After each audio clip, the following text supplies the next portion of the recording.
औज़ुबिल्लाहिमिनश्शैतानिर्रजीम बिस्मिल्लाहिर्रहमानिर्रहीम। अस्सलाम वालेकुम बच्चों, मैं उम्मीद कर रहा हूँ कि आप खैरियत से और आप सबको वेलकम एक मर्तबा फिर ऑनलाइन क्लासेस में। स्टूडेंट्स, आज का वीडियो लेक्चर उस टेस्ट की एक्सप्लेनेशन है जो संडे 17 अप्रैल को कंडक्ट किया गया। टेस्ट की टाइमिंग थी 3 से 5 बजे तक। जैसे ही स्टूडेंट्स आपने टेस्ट कंप्लीट किया तो आपकी स्क्रीन पर ये एक्सप्लेनेशन वीडियो मौजूद है, या फिर लोग बाद में से अगर यूट्यूब पर देख रहे हैं तो याद रहे कि एमडी कैट और ई कैट की क्लासेस में हम हर संडे उन टॉपिक्स का ऑनलाइन एमसीक्यूज बेस्ड टेस्ट लेते हैं जो उस वीक हमने पढ़ा था। ये क्वेश्चंस हमारे पास पास्ट ईयर पेपर से होते हैं ताकि हमारी तैयारी और बेहतर हो सके। नए स्टूडेंट्स अगर ज्वाइन करना चाहते हैं तो स्क्रीन पर नंबर दिया गया है, उस पर राब्ता करके वो ज्वाइन कर सकते हैं। ये इंटरफेस था बेटा टेस्ट का जो आप लोगों के पास मौजूद था। यहाँ पर आपने अपना आईडी और पासवर्ड ऐड किया था जिससे आपका टेस्ट ओपन हुआ था। आइए इंग्लिश पोर्शन की तरफ चलते हैं। इंग्लिश का ये जो क्वेश्चन है वो एनटीएस के पास पेपर 2009 से लिया गया है।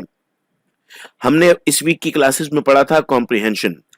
कॉम्प्रिहेंशन का मतलब था कि सर गिवन पैराग्राफ हमें एक मर्तबा तफसील से पढ़ना होगा और पढ़ने के बाद हमें अपने सवालों की तरफ जाना होगा।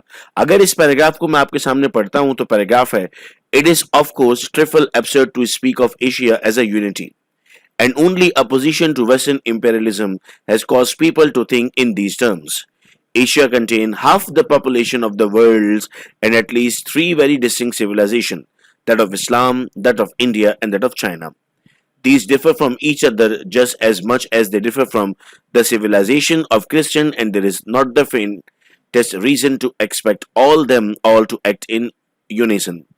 What is to be hoped is not an endeavor after cultural or political unit, but a determination to uphold independence at home and to respect elsewhere. And when I speak of independence, I am not thinking only of polities, speak of independence. I am not thinking only of polities, but also of culture.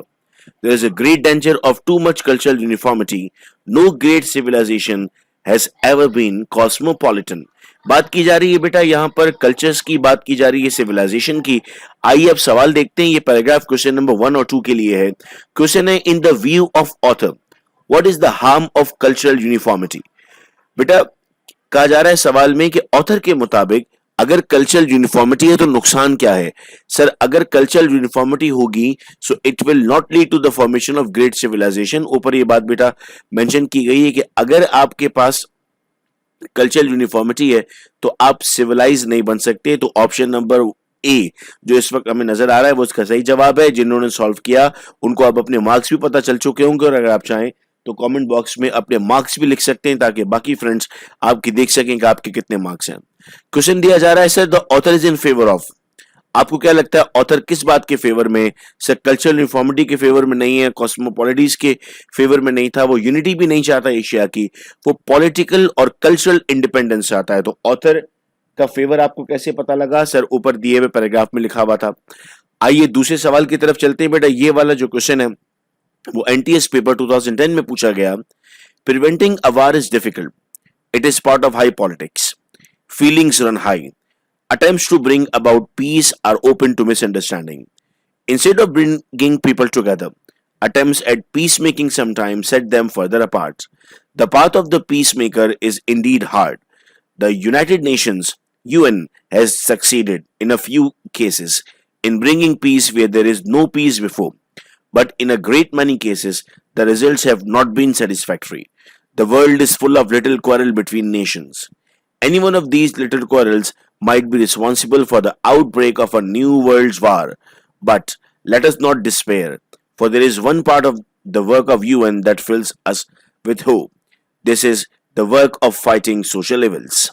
अब ये paragraph था बेटा question number 3 और 4 इससे relate करता हुआ। Question 3 है, the UN has remain more successful in. United Nations ने क्या काम सबसे अच्छा किया? Sir they fight against the social evils. ये काम सबसे बेस्ट था यूएन का कि वो उन लोगों के खिलाफ लड़ी जो काम खराब करने की बात करते हैं, जो माशरे को बिगाड़ने की बात करते हैं। ये उसी पैराग्राफ में मिला हमें। नेक्स्ट क्वेश्चन था, according to the passage peace makers path is very hard because of. क्यों मुश्किल है उनका रास्ता? सर मिसअंडरस्टैंडिंग्स भी रहती हैं, हाई पॉलिटिक्स भी होती हैं, हाई फीलिंग्स भी होती हैं और little quarrel between the Nations, झगड़े भी रहते हैं। तो ये सारी की सारी चीजें हमारे पास इंपॉर्टेंट हुई। That is why all of them was the right answer. Second portion था बेटा हमारा केमिस्ट्री और हमारा टॉपिक था एस ब्लॉक। पहला सवाल जिसमें पूछा गया था atomic radius dash from top to bottom, ऊपर से नीचे जब आप आते हैं, यानी बात की जा रही है एक ग्रुप की, तो ग्रुप में एटॉमिक नंबर बढ़ता है। जब ग्रुप में एटॉमिक नंबर बढ़ता है बेटा, तो एटॉमिक रेडियस भी इंक्रीज होगा। अपने पास नोट कर लीजिए, एटॉमिक रेडियस का बढ़ना यानी शेल का बढ़ना, और जब शेल इंक्रीज होंगे तो हमारे पास एटॉमिक रेडियस ऑटोमेटिकली इंक्रीज होगा। अगला सवाल है sodium is extracted bye NaCl by which of the following process. Sodium आप NaCl से हासिल करते हैं, डाउन सेल में भी पढ़ा आपने, कार्सनैकेलन सेल में भी पढ़ा आपने। कौन सा प्रोसेस यूज करते हैं? रोस्टिंग होती है, ऑक्सीडेशन होती है, रिडक्शन होती है, हाइड्रोलिसिस होता है। सर इसमें इलेक्ट्रोलाइसिस होती है। एक लाइन लिखी जाती है, the basic principle is electrolysis, यानी break down in the presence of electricity. Formula of Epsom salt, आपको ग्रुप में एक PDF भेजा था जिसमें डिफरेंट फॉर्मूलाज मौजूद थे। याद रहे, Epsom salt is magnesium sulphate heptahydrate, यानी 7H2O मौजूद होंगे। तो ऑप्शन नंबर ए हमारे पास इस सवाल का सही जवाब है MgSO4.7H2O। From lithium to neon which is the following value increase. सबसे पहले बेटा ये जानना जरूरी है कि लिथियम से नियॉन की जब हम बात कर रहे हैं तो ये क्या है, ग्रुप है या पीरियड? तो बेटा ये एक पीरियड है। Lithium, beryllium, boron, carbon, nitrogen, oxygen, fluorine, neon. क्या चीज बढ़ती है? सर आयोनाइजेशन पोटेंशियल भी बढ़ती है, इलेक्ट्रोनेगेटिविटी भी बढ़ती है, सर प्रोटॉन न्यूट्रॉन की फोर्स भी बढ़ती है। तो सही जवाब क्या हो जाएगा? All of them is the right answer to this question. Next है हमारे पास from lithium to caesium which are the following increase. अब लिथियम से सीजियम की तरफ अब जब आ रहे हैं तो लिथियम से सीजियम एक ग्रुप है। ग्रुप में क्या बढ़ता है? सर ग्रुप में एटॉमिक रेडियस बढ़ता है। तो option number D is the right answer. बेटा क्वेश्चन है Na2CO3 is the formula of. अगर बेटा इसके साथ लिखा होता .10H2O तो हम इसे वॉशिंग सोडा कहते हैं, लेकिन 10H2O नहीं लिखा हुआ, इसलिए इसको नाम दिया जाता है हमारे पास सोडा ऐश का। जनरल नॉलेज पे क्वेश्चन है बेटा, आपको ग्रुप में ए से लेकर ई तक भेजा गया था जिसमें कैपिटल्स मौजूद थे, और अब जो आने वाली क्लासेस होंगी उसमें और भेज दिया जाएगा आपको। तो मोस्ट इंपॉर्टेंट जो है इनमें से उनको पेपर में हमने ऐड कर दिया। Capital of Azerbaijan is Baku भी पढ़ते हैं, इसे बकाऊ भी पढ़ते हैं। Capital of Belgium is Brussels, capital of Bulgaria is Sofia, and capital of Canada is Ottawa. याद करने पड़ेंगे बेटा कुछ कैपिटल्स, इंशाल्लाह जब हम क्लासेस में डिस्कस कर रहे होंगे तो आपको आहिस्ता आहिस्ता याद भी हो जाएंगे। कन्वर्जन थी फॉरेनहाइट की इनटू सेंटीग्रेड। जब आप फॉरेनहाइट 50 फॉरेनहाइट को कन्वर्ट करते हैं बेटा सेंटीग्रेड में, तो आंसर आता है हमारे पास 10। आप लोगों को ग्रुप में एक वीडियो लेक्चर भेजा था जिसमें ट्रिक मौजूद थी सॉल्व करने की। मुझे उम्मीद है कि वो ट्रिक आप सब लोगों को याद है, और जिन्होंने अगर वीडियो नहीं देखी है तो इसी यूट्यूब चैनल पर वो इस वीडियो को सर्च भी कर सकते हैं। Which of the following statement is correct? Molar specific heat depends on mass. Yes. Specific heat is independent of the mass. Yes, sir. Gas laws are obeyed by ideal gas only. ये बात बिल्कुल सही है। So option number A हमारे पास all of them is the correct answer.